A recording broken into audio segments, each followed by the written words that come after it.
for today's ganap nga, dahil napakatagal nga namin nagstay sa Japan, ay talaga naman nag-dry ang aking mga buhok, kaya naisipan ko nga magpasalon ngayong araw. Nakapag-ayos naman na ako sa bahay, pabango na lang talaga ang kulang, pero syempre lagi ko naman bit-bit itong free siya ng mystery scent. 3 to 5 hours ang tinatagal ng amoy niyan at fruity na floral nga ang amoy. Daily ko ngayon ginagamit, kaya naman alam nyo na kung ano ang gamit ko kapag ka naamoy nyo ko. Pero ayun nga, nagpahatid na nga lang kami kay Bebo dito sa The Salon by Marian Libiran, Giginto Branch. Ngayong araw kasi ko nagpa-appointment sa kanila para nga makapagpa-treatment na rin ng buhok. Pangit na rin kasi yung kulay ng buhok ko at napaka-dry na nga. At Diyos ko, bala mo makuto ko, nakshuta. Pero alam niyo naman kung saan ako tumatakbo tuwing ganito ang problema ko sa sarili ko. Bukod kasi sa napakagaling ng mga staff dito, ay napakababait pa, pinaglutuan pa nga nila kami ng lunch. Nalaman kasi nila na sobrang hilig ko nga sa adobong atay, kaya nagluto daw sila para sa akin. Ay! Actually guys, nag-i-start na ulit ako mag-diet nitong mga time na to dahil 5 kilo lang naman ang itinaba ko nung nag-Japan kami. Maka nanong eko taba, la kaming aliwang gewa nung alimangan. Oh, may pasubo na ako na naman kanini eh.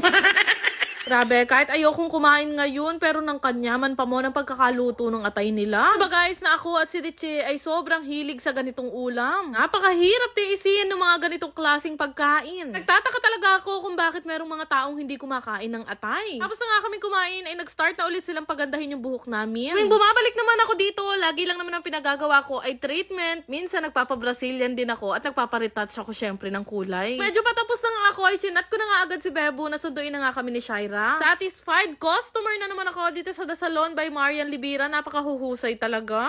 Nung natapos nga lang sila sa buhok ko, ay saktong dumating nga si Bebo at hindi ko na nga siya pinapasok dito dahil wala namang parkingan. Mapaliya pa maubuntok ni. Naksyota.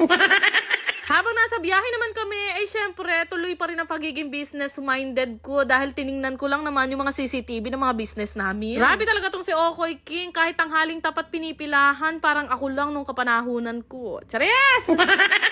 At para mapasno yung mga taong nagtatanong sa update sa aking saging, Diyos ko, ilang buwan na ako nagstay sa Japan, hanggang ngayon bubot ka pa rin.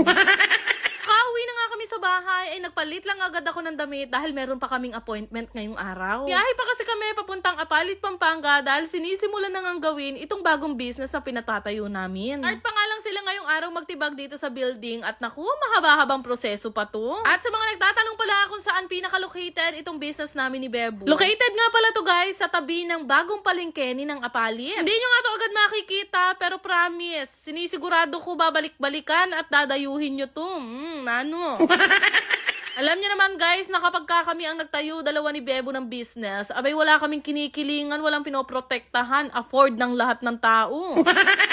Dahil nag-i-start na nga silang magtibag, may idea na ba kayo kung ano to? Pero ayun nga, mabalik nga tayo dito. Dumating nga pala si Pastor para dasalan nga itong building namin. Swerte nga namin kasi yung mga taong namimit at nakakasama namin ay merong mabubuting puso. Kaya naku, mag-iingat kayo sa mga sinasamahan nyo. Kalat na kasi ngayon yung mga taong mahal ka lang at kailangan ka lang kasi mas malaki ang kailangan sa'yo. Ay, naksyuta?